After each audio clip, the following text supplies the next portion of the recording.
الحمدللہ نحو صرف کے اس علمی مسابقے کا اختتام ہو چکا ہے اور طالبات نے اپنی محنت اور قابلیت کا شاندار مظاہرہ کیا۔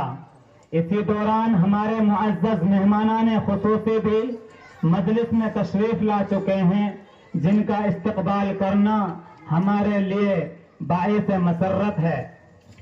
ہمارا یہ سالانہ تعلیمی و اصلاحی پروگرام حضرت مفتی مسعود صاحب کی زیر سرپرستی منعقد ہو رہا ہے اور اس نشست کی صدارت مولانا محمد انوار صاحب فرما رہے ہیں۔ اسی کے ساتھ دارالعلوم عبدیہ حتین کے اساتذہ کرام بھی ہماری اس مجلس اس پروگرام میں جلوہ افروز ہو چکے ہیں، جن کی تشریف آوری ہمارے لیے باعث سعادت ہے۔ ہم ان تمام معزز مہمانوں کا دل کی گہرائیوں سے خوش آمدید کہتے ہیں۔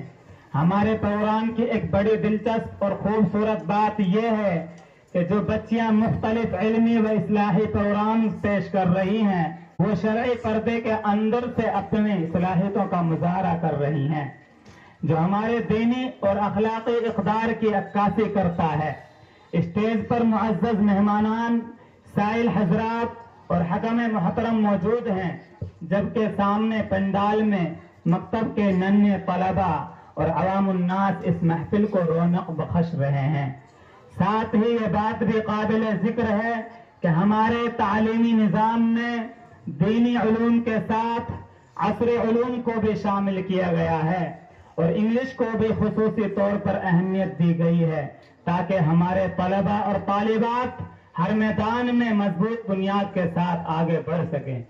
اب ہم اگلے مرحلے کی طرف بڑھتے ہیں۔ حج ایک ایسا فریضہ جو بندے کو رب کے قریب کر دیتا ہے، اتحاد و یگانیت کا عملی مظاہرہ ہے اور ہر صاحب استطاعت پر فرض ہے۔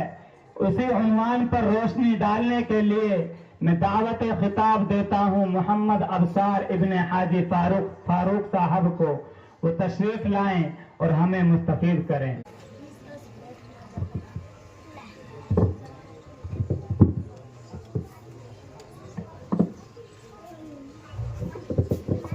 السلام علیکم ورحمۃ اللہ وبرکاتہ۔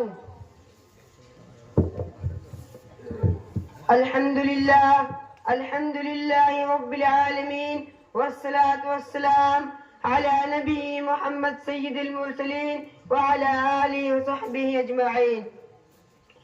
Dear brothers in Islam, Allah has created us and He gave us everything we need to live.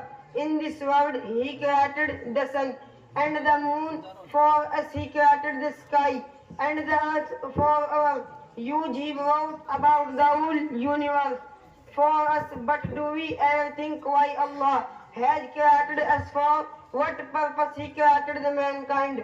So my dear brothers, we should know that Allah has created us to live according to His commands. Therefore Allah sent down messengers and prophets from the beginning.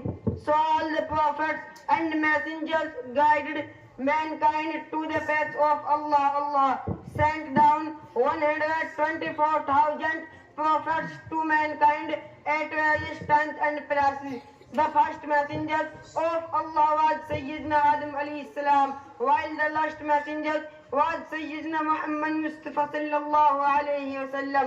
The Prophet Muhammad Mustafa sallallahu alayhi wa sallam was given the perfect religion of Islam, and Allah finalized the prophethood upon him. Allah regarded Islam as global, eternal and perfect religion for all mankind.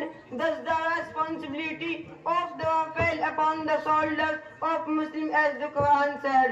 Dear brothers and sisters, so my must fulfill our religious duty. We should present such a manner that makes the truth of Islam mirror from our deeds and practice. But it is pity that there are great number of Muslims who do not.